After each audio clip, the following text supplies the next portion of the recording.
Hey, my people. Today we're talking about the Matrix and whether you're plugged into the Matrix and whether you're being used like a battery and then what to do about it. Have you ever seen the movie Matrix? I mean, I love that movie. It is so good. It's got such a good plot. It's got such a good storyline.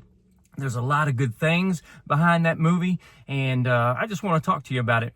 Hey, do you remember the part in the movie where Morpheus is sitting in the chair and he's got his hands out to Neo and he's offering him a choice? There's a red pill and there's a blue pill. The red pill is going to show him what's going on. It's going to pull him out of the Matrix, show him some truth. And then there's the blue pill. Like, you can just forget it. You can just go on, keep going on, doing your life and living it however you want, just being deceived and fooled and just living this illusion. I mean, I remember when the movie first came out, that's when screensavers, I guess, were really starting to be a thing. And so I got the Matrix screensaver and I put it on our home computer, and my wife didn't know it. And you know that first line when Neo's at the computer, right before they're trying to get his attention, and it says, "Hello, Neo."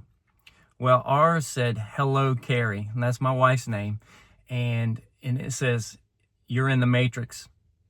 Follow the white rabbit."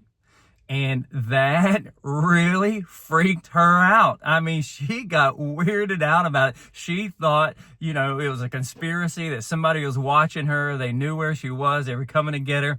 And it really messed her up for just a little bit. And I couldn't let it go on too long. I had to confess to her and tell her what it was all about. And that's just me. That's the way we have fun. Matter of fact, back when we were first married, I used to love to play pranks on her. And there's this one where on the computer, there was this game that you played, and you're trying to work this, like your mouse through this maze. And you go through the first one, and it's okay. And then the second one gets hard, and I think, and then the third one gets super, super hard towards the end, and you're really concentrating. You're trying to beat the time and all this, and all of a sudden, if you get it, this crazy, scary face shows up, and it's like, ah! Well, we did that to her, and we're behind her cheering her, me and my son. We're behind her cheering her on because she can get really competitive. And she's looking at that thing and going crazy and trying to get through it. And she doesn't do it. And we're, "Oh, you can do it this time." And she does it, and she keeps on, and she messes up a few more times. And finally she does it. And that scary face comes up on the screen like in a flash. And it scared her so bad. And I'm sorry that I'm laughing because it was funny. If we got it on video, that would have definitely went viral. And she was so scared. We were laughing so hard, me and my son. We were in the floor. We were having problems breathing. Our stomachs hurt so bad. And it was a lot of fun for us. It was not fun for her. She literally fell out of the chair into the floor. And of course, that was the reason why we were laughing so much. But why am I telling you all this? What does this have to do with nothing? I mean, it is the red pill or it's the blue pill. And I mean, if you want to hear truth today, then keep on watching. If you don't want to hear truth and you're like, no, I got all this figured out, then you can just stop at any time. But let me ask you one question. How do you know when you're being deceived? I mean, just at the very root of deception, how do you know? And I've had people tell me in the past, well, you just find it out. Well, no, because you're being deceived. Well, how do you know? Well, I'll just skip to the end. And the truth is, you don't know. The very act of being deceived is in the midst of deception. You have no clue. You do not know. You think you know. You think you know what's going on in your life and are all around you, but you're being deceived and you don't know. And see, I think a lot of us are being tricked, and we're in the Matrix. We're being plugged in like batteries. And that was me. That was my identity. And my identity about 6 months ago was wrapped up into work. And it was about the corporate ladder. And it was about trying to get higher and higher and earn more money and all this kind of stuff and do the best and be the best. And all that kind of stuff. And I was so stressed out, so anxious, because I was anxious that I wasn't going to make it to the next step of the corporate ladder. And just trying to do everything in my own effort, and high blood pressure, I had problems with my stomach. They were killing me for 3 months, just like somebody was sticking a knife in me, in my stomach. And it was awful. And so here I was in the matrix, had my identity all wrapped up into other things. And maybe you're in the matrix. Maybe your identity's in other things. Maybe something's got a hold of you. Maybe you're being tricked. Maybe it's pornography. Maybe it's social media. Maybe it's even being a mom. And that's your whole life, being a mom. And you have a deeper identity, though. And so all of us can spend some time in the matrix. And it reminds me of a Bible story, the Exodus, when the children of Israel were enslaved for 400 years. Can you imagine being enslaved for 400 years? They were enslaved for 400 years. And finally, God calls Moses to lead his people out. The purpose of the Exodus isn't about Moses, and it isn't about we need to come out of our matrices, all this kind of stuff, which could be true. The purpose of the Exodus is to show us that Jesus is the better liberator.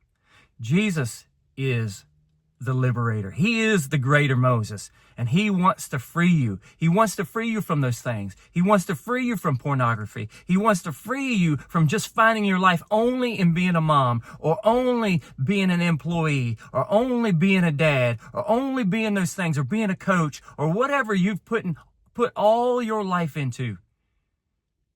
God wants to free you from those things and give you a real identity, a deeper identity that's beyond those things. So the question today is, are you willing? Are you willing to go on a journey? Are you willing to learn the truth? Because God wants to bring you to freedom.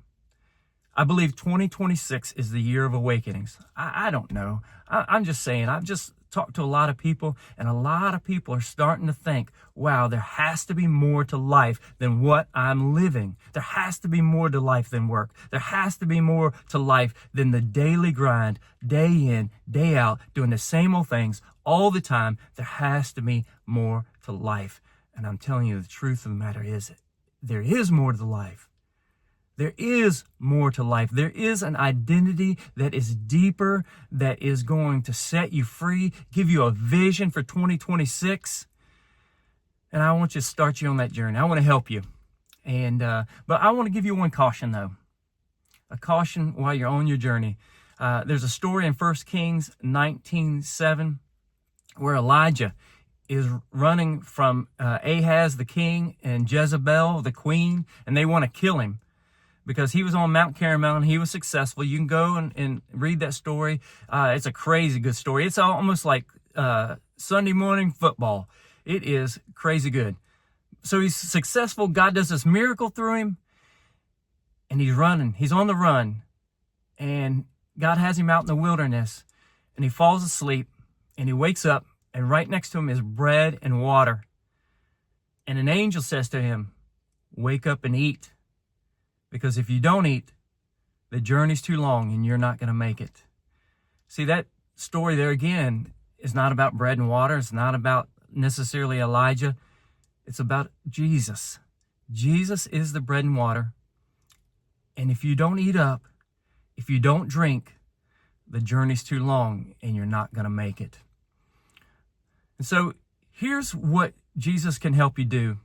Jesus is helping you to find your real identity, your identity in him. See, in my story, the world didn't change when I went through my crisis. Matter of fact, by the grace of God, God gave me a week off, and he opened my eyes to see. I was in darkness, and the light shined upon me. He opened my eyes to a different perspective. And see, that's what can happen. Jesus, in the midst of all that's going on, he can show you your real identity and change your perspective. And all of that is part of the Yoke Life. And I want to invite you to come on this journey with me in 2026 and us finding our real identity in Jesus. He is the true identity. He's the only thing that's really worth living for. He has put eternity in our hearts so that we would look for the infinite. He is the infinite being, and he wants us to search for him, to know him, to experience him, and then turn around and share that stream of living water with other people, because other people are in the matrix. Just like Neo. Neo didn't just come out of the matrix and say, oh, I'm done. We're done. Let's go. No, he went back in the matrix because he knew there was other people that were plugged in like batteries. And if you think that's kind of weird, me saying plugged in like batteries, hey, listen, social media, all those online companies are using you.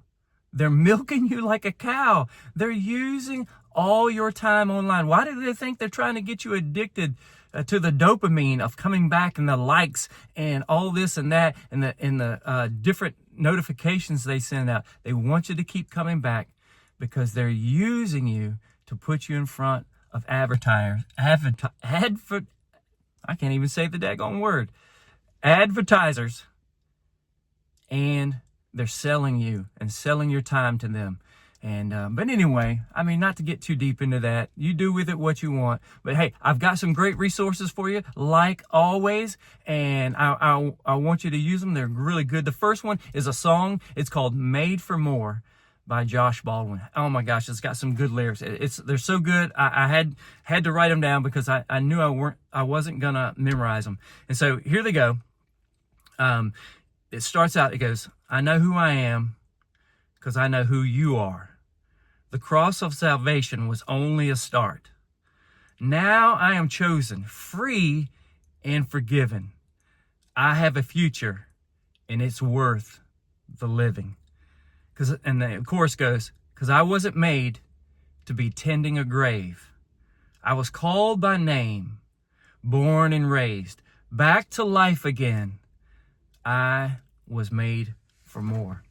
Yes, my friends, you're definitely made for more. I hope you check out that song in the description. There's other resources too. As always, the book Living Fearless by Jamie Winship. God really used that man. And I don't want to like build an altar and start worshiping Jamie Winship. He's just another person, just like we are. He's a human going through the human experience, just like we are. But God took him through something, gave him some wisdom, and that brother has shared some wisdom. I've learned a lot of things from him, and I learned about my true identity in Jesus Christ. It's more than just this cultural community identity that God gives us all when we're in him.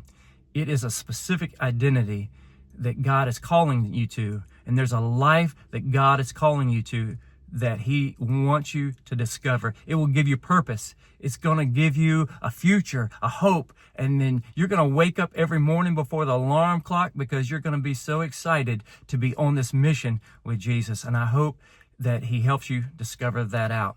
Also, and last but never least, the Bible Project. I just want to encourage you to check out the Bible Project. There'll be a link in the description about them. They have so much stuff on the kind of stuff I'm talking to you about right now. I want you to check them out and enjoy. Hey, speaking of enjoying, if you've enjoyed this video today, I want you to hit the like button. It definitely helps me. And also subscribe for more content, more coming your way in 2026. I hope God helps you. I hope he helps you to awaken, and share this with someone you know. Love you. God bless you. Praying for you.